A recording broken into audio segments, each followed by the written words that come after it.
الشيطان الرجيم بسم الله الرحمن الرحيم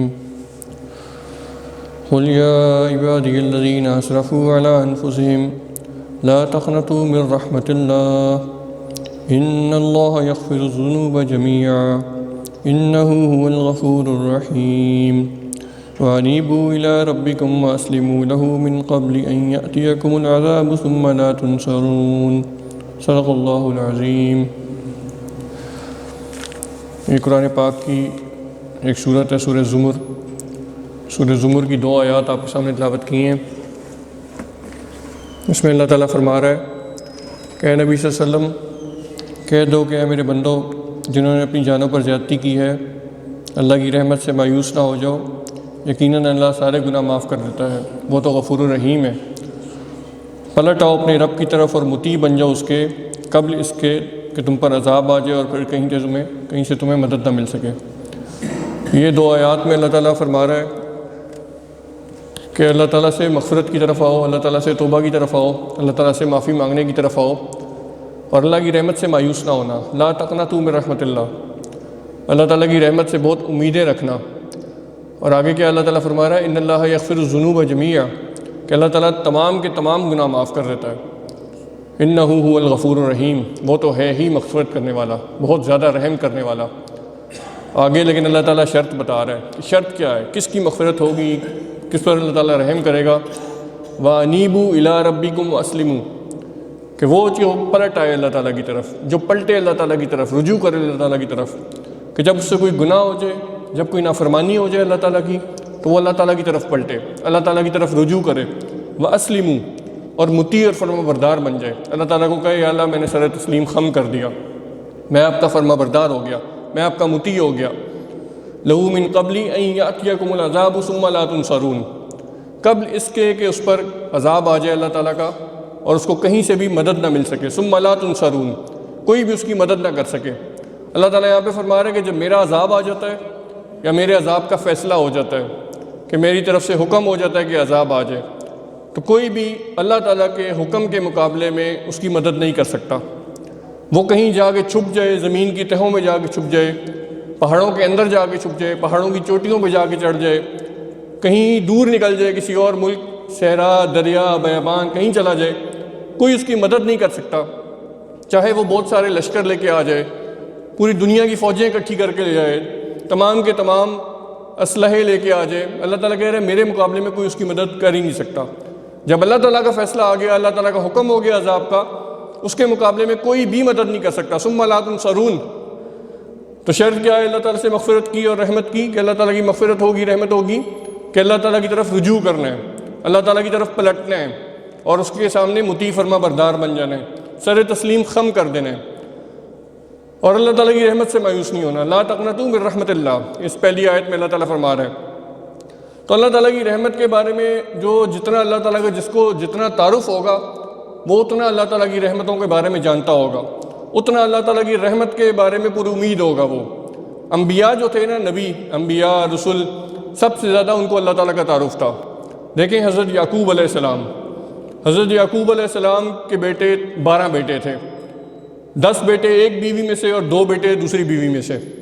جو 2 بیٹے دوسرے تھے جن میں حضرت یوسف علیہ السلام اور بنیامین تھے، ان کی ماں فوت ہو گئی تھی بچپن میں جب وہ چھوٹے تھے، اس وجہ سے وہ ان 2 بیٹوں سے زیادہ محبت کرتے تھے، ان 2 بیٹوں کو زیادہ قریب رکھتے تھے، اور وہ بیٹے زیادہ فرما بردار، ان کو زیادہ پسند تھے، ان کے اخلاق، ان کے اعتبار، اس وجہ سے باقی جو 10 تھے وہ ان سے جلتے تھے، ان سے حسد کرتے تھے۔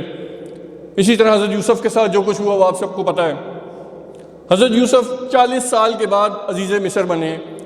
عزیز مصر بننے کے بعد جب وہ ان کے بیٹے گئے 10 بیٹے 11 وہاں پہ غلہ لینے کے لیے، تو حضرت یوسف آگے عزیز مصر ہیں، اور ان سے حضرت یوسف نے کہا اپنے 11ویں بھائی کو بھی لے کے آؤ، بنیامین کو، جو حضرت یوسف کے سگے بھائی تھے، ان کی ماں سے جو تھے ان کے بھائی۔ جب بنیامین کو اگلی بار لے کے گئے تو انہوں نے اس کو روک لیا، ایک بہانے سے روک لیا، وہ 10 بیٹے واپس گئے اپنے باپ کے پاس۔ اب دیکھیں باپ 40 سال ہو گئے یوسف کو کھوئے ہوئے، اتنا عرصہ کون انتظار کرتا ہے کہ ان کو ہوتا ہے کہ وہ تو واپس ہی نہیں آنا، وہ تو کہیں فوت ہو گئے ہوں گے، ختم ہو گئے ہوں گے۔ لیکن حضرت یعقوب علیہ السلام کو جب آ کے بتایا ان کے بیٹوں نے کہ بنیامین کو بھی رکھ لیا عزیز مصر نے، تو حضرت یعقوب علیہ السلام کہتے ہیں کہ جاؤ، دوبارہ جاؤ اور جا کے یوسف کو بھی ڈھونڈو اور بنیامین کو بھی لے کے آؤ۔ 40 سال ہو چکے ہیں اور 40 سال بعد بھی وہی بات کر رہے ہیں کہ جاؤ اور یوسف کو بھی ڈھونڈ کے لے کے آؤ اور جاؤ بنیامین کو بھی لے کے آؤ۔ اور دیکھنا اللہ کی رحمت سے مایوس نہ ہونا۔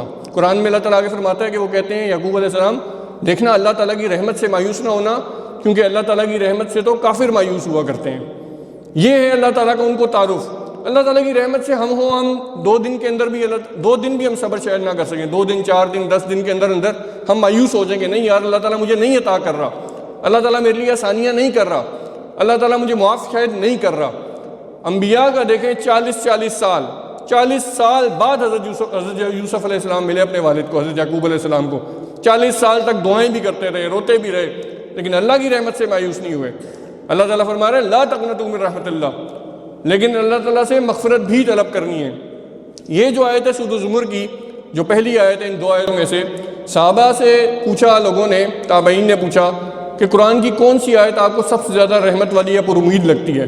تو صحابہ نے فرمایا کہ پورے قرآن پاک میں یہ جو آیت ہے سورۃ الزمر کی، قل یا عبادی الذین اسرفوا علی انفسہم لا تقنطوا من رحمت اللہ، سب سے زیادہ پر امید یہ آیت ہمیں قرآن پاک کی لگتی ہے، سب سے زیادہ امید ہمیں اس آیت سے ملتی ہے۔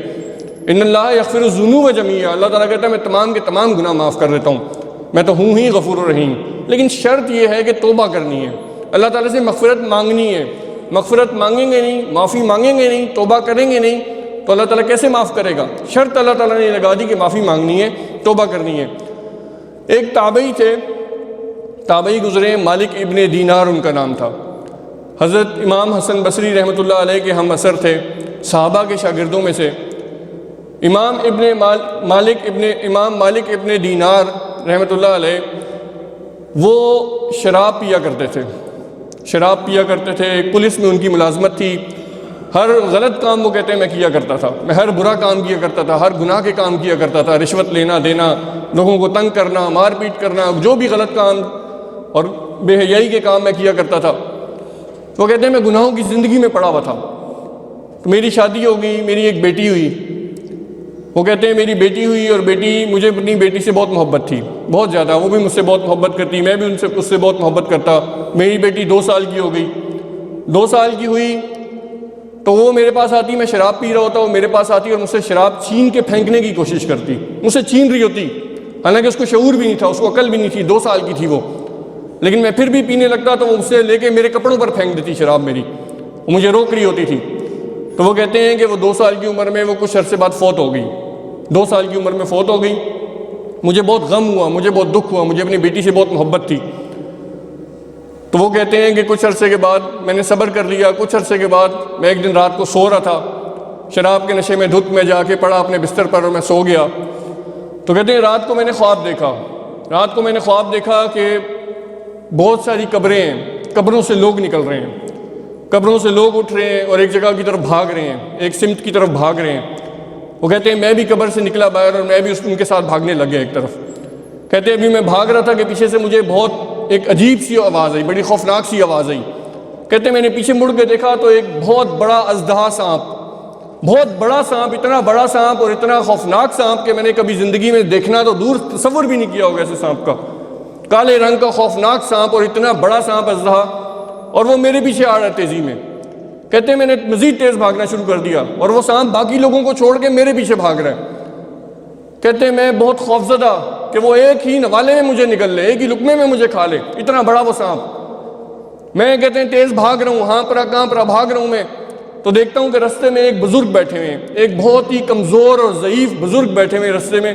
انہوں نے سفید کپڑے پہنے ہوئے، صاف سفید کپڑے، اور ان سے بہت اچھی خوشبو آ رہی ہے۔ کہتے ہیں میں نے ان بزرگوں کو کہا کہ مجھے بچائیں، مجھے اس سانپ سے بچائیں۔ بزرگ کہتے ہیں کہ میں تمہیں اس سانپ سے نہیں بچا سکتا، مجھے دیکھو میں کتنا کمزور ہوں، میں کتنا ضعیف ہوں، میں تمہیں کیسے بچا سکتا ہوں۔ تو وہ کہتے ہیں کہ میں ان سے مایوس ہو کے میں آگے جاتا گیا اور ایک پہاڑی تھی آگے، میں اس پہاڑی پہ چڑھ گیا، پیچھے میرے سانپ آ رہے ہیں، میں پہاڑی پہ چڑھا تو دیکھا پہاڑی کی آگے آگ ہے، جہنم ہے، آگ ہے، جہنم ہے آگے۔ تو کہتے ہیں میں کو مایوس ہو گیا کہ آگے جہنم ہے، پیچھے سانپ آ رہا ہے، میں تو برباد ہو گیا، میں تو مارا گیا۔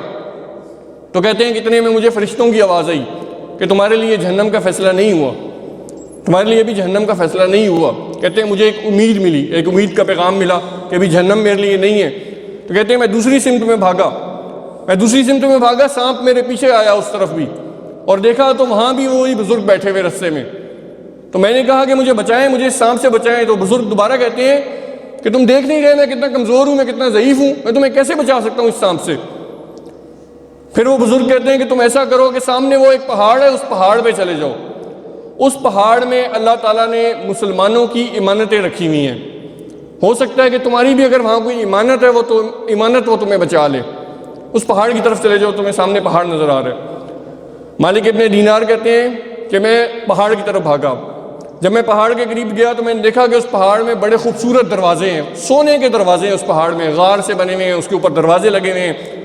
ان سونے کے انتہائی خوبصورت دروازوں پر ہیرے اور موتی جڑے ہوئے ہیں، انتہائی زبردست قسم کے خوبصورت ہیرے موتی. کہتے ہیں کہ جب میں قریب گیا ہوں تو وہ دروازے کھلنا شروع ہو گئے اور ان دروازوں سے چھوٹے چھوٹے بچے نکل رہے ہیں.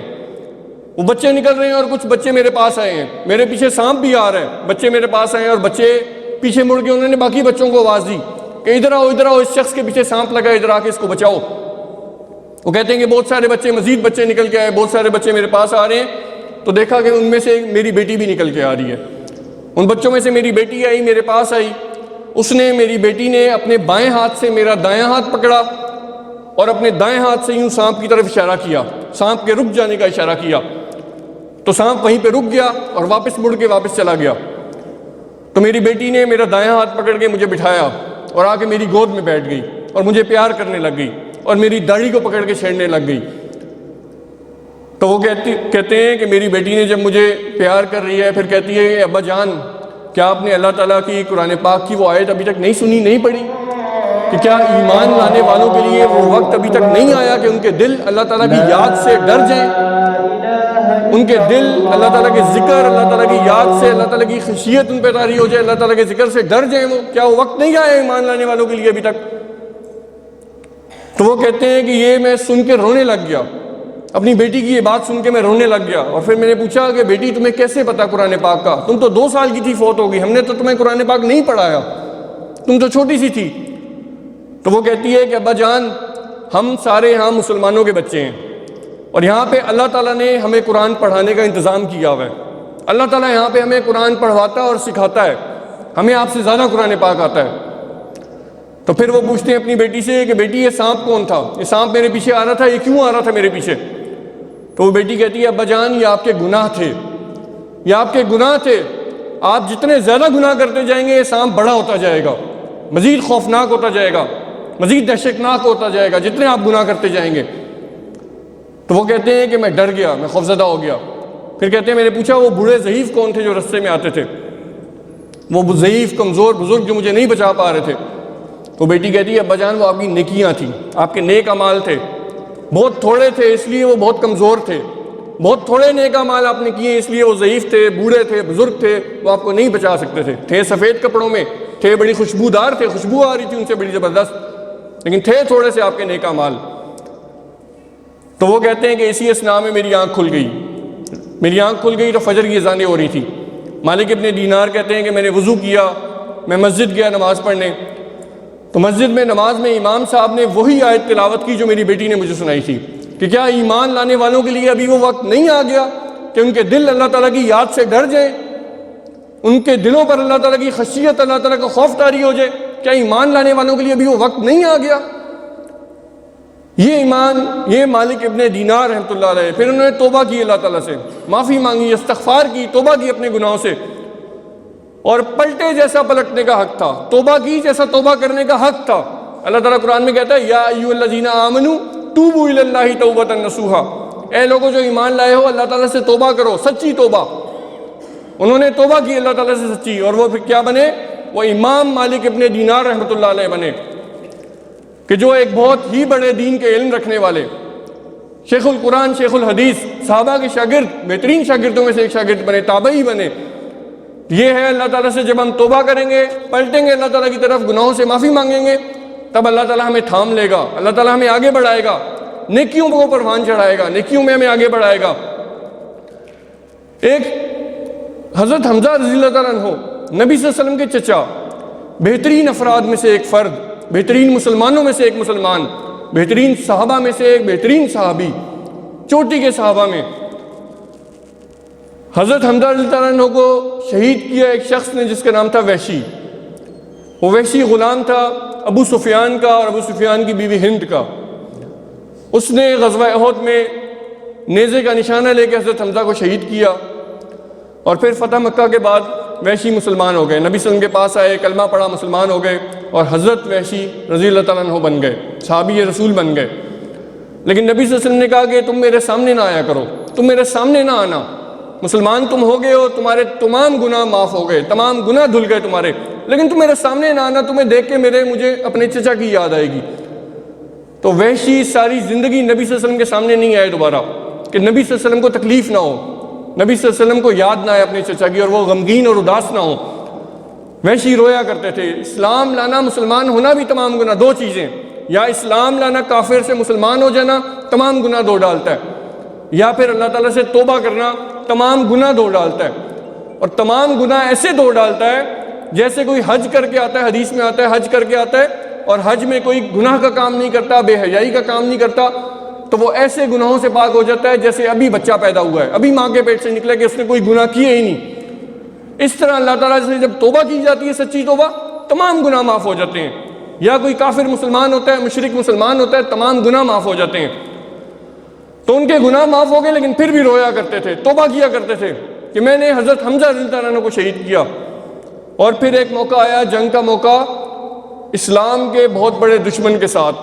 ایک شخص مسیلمہ کذاب نے جھوٹی نبوت کا دعویٰ کیا, جھوٹے نبی ہونے کا دعویٰ کیا نبی صلی اللہ علیہ وسلم کے بعد. تو اس وحشی, حضرت وحشی رضی اللہ عنہ نے اس جنگ میں آگے بڑھے, جنگ میں جدوجہد کی, بہادری کا مظاہرہ کیا اور اس مسیلمہ کذاب کو بھی جہنم واصل کیا, اس کو بھی قتل کیا, اور اسی نیزے سے قتل کیا جس نیزے سے انہوں نے حضرت حمزہ رضی اللہ عنہ کو شہید کیا تھا. اور وہ کہتے تھے کہ شاید جو میں نے اس مسلمہ کذاب کو قتل کیا ہے, شاید یہ حضرت حمزہ کو قتل کرنے کا, شہید کرنے کا مداوع ہو جائے اس کا, شاید اس کے بدلے اللہ تعالیٰ مجھے معاف کر دے. یعنی توبہ کرنے کے باوجود, رونے کے باوجود وہ مزید اللہ تعالیٰ سے توبہ کیا کرتے تھے. توبہ کر کے مطمئن نہیں ہو جانا, توبہ کر کے سکون میں نہیں آ جانا, یہ ہمیں صحابہ کے طرز میں سے ملتا ہے. جب تک زندگی ہے تب تک گناہوں پہ توبہ کرتے رہیں, کیونکہ پھر گناہ ہو جاتے ہیں, پھر گناہ ہو رہے ہوتے ہیں, کچھ پتہ بھی نہیں ہوتا گناہ ہو رہے ہوتے ہیں, یا نیکیوں میں سستیاں ہو رہی ہوتی ہیں, نمازوں میں چوک ہو رہی ہے, نیکیوں میں چوک ہو رہی ہے, سستی ہو رہی ہے. تو مسیلمہ کذاب وہ کہتے تھے پھر کہ میں نے اسلام کے بھی سب سے بہترین شخص کو قتل کیا, اور میں نے اسلام کے دشمنوں کے بھی سب سے بہترین, سب سے جو ان کا بہترین تھا اور بدترین دشمنوں سے ایک شخص تھا, اس کو میں نے قتل کیا. مشرکین کا سب سے بڑا تھا, اس کو بھی میں نے قتل کیا. لیکن توبہ وہ پھر بھی کیا کرتے تھے. تو ہمیں اللہ تعالیٰ سے سچی توبہ کرنی ہے, لیکن اللہ تعالیٰ کی رحمت سے مایوس نہیں ہونا. مایوسی کفر ہے. قرآن میں اللہ تعالیٰ فرماتا ہے کہ تمہیں شیطان جو ہے نا, شیطان تمہیں فقیری, مایوسی, محتاجی کا خوف دلاتا ہے, اس طرف بلاتا ہے, اور برے کام اور بے حیائی کے کاموں کی طرف بلاتا ہے. جبکہ اللہ تعالیٰ تمہیں اپنی رحمت کی امید دلاتا ہے, اللہ تعالیٰ تمہیں اپنے فضل کی امید دلاتا ہے. تو اللہ تعالیٰ سے سچی توبہ اور استغفار کرنا ان چیزوں پر جو ہم نے گناہ کیے ہیں, اور توبہ اور استغفار کرنا ان چیزوں پر جو ہم نے نیک کام نہیں کیے یا ہم نہیں کر رہے. جو شخص فجر کی نماز نہیں پڑھتا اس کو اس پہ توبہ کرنی ہے, جو شخص باقی نمازیں نہیں پڑھتا اس کو اس پہ توبہ کرنی ہے, کیونکہ بہت بڑا گناہ کر رہا ہے وہ. ہم سمجھے گناہ نہیں کر رہا, ہم تو نیکی کا کام چھوڑ رہے ہیں, بس گناہ نہیں, بہت بڑا گناہ ہے. کیونکہ نبی صلی اللہ علیہ وسلم نے فرمایا کہ فجر اور عشاء کی نماز منافقین پہ بھاری ہوتی ہے. منافقین ہوتے ہیں وہ کہ جن پر فجر اور عشاء کی نماز بھاری ہوتی ہے. تو جو نماز ہم چھوڑ رہے ہیں اس پر ہمیں توبہ کرنی ہے, اور ہم کوئی اور نیک کام نہیں کر رہے اس پر بھی ہمیں توبہ کرنی ہے. گناہوں پر بھی توبہ, اگر کوئی ہم نیکی کا کام نہیں کر رہے اس پر بھی ہمیں توبہ, اور اللہ تعالیٰ کی رحمت سے مایوس نہیں ہونا. لا تقنطوا من رحمت اللہ. دیکھیں حضرت یوسف علیہ السلام کے دوبارہ, حضرت یوسف علیہ السلام غلام کے طور پہ گئے مصر میں. عزیز مصر کے گھر غلام ہیں, ان کو جیل میں ڈال دیا گیا. جیل میں کس نے ڈلوایا؟ عزیز مصر نے, جو کہ بادشاہ کے بعد سب سے بڑا عہدہ تھا, وزیر اعظم تھا وہاں کا, سب سے بڑا عہدہ بادشاہ کے بعد. اس نے جیل میں ڈلوایا کس کو؟ اس شخص کو کہ جو غلام ہے, جس کا وہاں کوئی رشتہ دار بھی نہیں ہے, کوئی جاننے والا بھی نہیں ہے, کوئی تعلق بھی نہیں ہے. اس کو کیا امید ہوگی کہ مجھے کون نکلوائے گا جیل سے؟ میرا کوئی وکیل نہیں ہے, میرا کوئی دوست یار نہیں ہے, میرا رشتہ دار نہیں ہے. لیکن اللہ تعالیٰ کی رحمت سے وہ مایوس نہیں ہوئے. اللہ تعالیٰ نے ان کو جیل سے نکالا. 7 سال وہ جیل میں رہے, 7 سال کے بعد جیل سے بھی نکلوایا, اور ان کو بادشاہ کے بعد سب سے بڑا عہدہ بھی دیا اللہ تعالیٰ نے, عزیز مصر بنا دیا.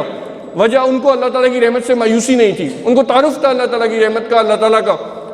تو اللہ تعالیٰ کی رحمت سے بہت امیدیں رکھنی ہے اور اپنے گناہوں پر توبہ کرنی ہے. لیکن توبہ کیا ہوتی ہے کہ دوبارہ میں وہ گناہ نہیں کروں گا. دو چیزیں ہیں کہ استغفر اللہ، استغفار معافی مانگنا، کہ پچھلے گناہوں کی معافی مانگنا، اور توبہ کرنا کہ آئندہ میں یہ کام نہیں کروں گا. ہم کہتے ہیں نا میری توبہ میں دوبارہ یہ کام نہیں کروں گا، میری توبہ میں دوبارہ وہاں نہیں جاؤں گا. اللہ تعالیٰ سے وعدہ کرنا کہ یا اللہ میں آئندہ دوبارہ یہ کام نہیں کروں گا، میں آپ سے توبہ کرتا ہوں. تب اللہ تعالیٰ کیا کرتا ہے؟ اللہ تعالیٰ توابین سے محبت کرتا ہے. اللہ تعالیٰ قرآن میں کہتا ہے کہ میں توبہ کرنے والوں سے محبت کرتا ہوں. اور جب اللہ تعالیٰ کی محبت ہمیں مل جائے ہمیں اور کیا چاہیے؟ اللہ تعالیٰ کی محبت ہمیں مل جائے ہمیں مزید کس کی محبت چاہیے؟ اللہ تعالیٰ جب کسی سے محبت کرنے لگ جاتا ہے نا، ہم میں سے کسی سے محبت کرنے لگ جائے اللہ تعالیٰ جبرائیل علیہ السلام کو اوپر آسمانوں پہ بلاتا ہے اپنے پاس. جبرائیل ادھر آؤ، بات سنو. حضرت جبرائیل جاتے ہیں اللہ تعالیٰ کے پاس. اللہ تعالیٰ فرماتے ہیں جبرائیل میں فلاں شخص سے محبت کرتا ہوں، تم بھی اس سے محبت کرو. حکم دیتا ہے اللہ تعالیٰ جبرائیل علیہ السلام. جبرائیل علیہ السلام کون ہے؟ اربوں کھربوں فرشتوں کے سردار. حضرت جبرائیل اس شخص سے محبت کرنے لگ جاتے ہیں. پھر حضرت جبرائیل آسمانوں پہ جاتے ہیں، تمام فرشتوں کو جمع کرتے ہیں، کہتے ہیں سارے بات سنو، اللہ رب العالمین اس فلانے شخص سے محبت کرتے ہیں، تم سارے اس سے محبت کرو. تمام فرشتے اس سے محبت کرنے لگ جاتے ہیں، اس شخص سے. ہم بھی ان میں سے ہو سکتے ہیں، ہم بھی اس میں ہو سکتے ہیں. حکم دیا جاتا ہے کہ اللہ تعالیٰ جب محبت کر رہے ہیں تم سارے محبت کرو. پھر فرشتے زمینوں میں زمین پہ اتر جاتے ہیں فرشتے، اور زمین والوں کے دلوں میں اس کی محبت ڈال دی جاتی ہے. تو اللہ تعالیٰ کی محبت کس سے محبت کرتا ہے؟ اللہ تعالیٰ متقین سے، محسنین سے، توابین سے، توبہ کرنے والوں سے محبت کرتا ہے. تو ہمیں اللہ تعالیٰ سے دعا بھی کرنی ہے، اللہ تعالیٰ ہمیں استغفر اللہ مغفرت طلب کرنے کی بھی توفیق دے، توبہ کرنے کی بھی توفیق دے، اور اللہ تعالیٰ ہمارے تمام گناہوں کو معاف فرمائے. وآخر الدعوانا الحمدللہ رب العالمین. سنتیں عطا فرمائے.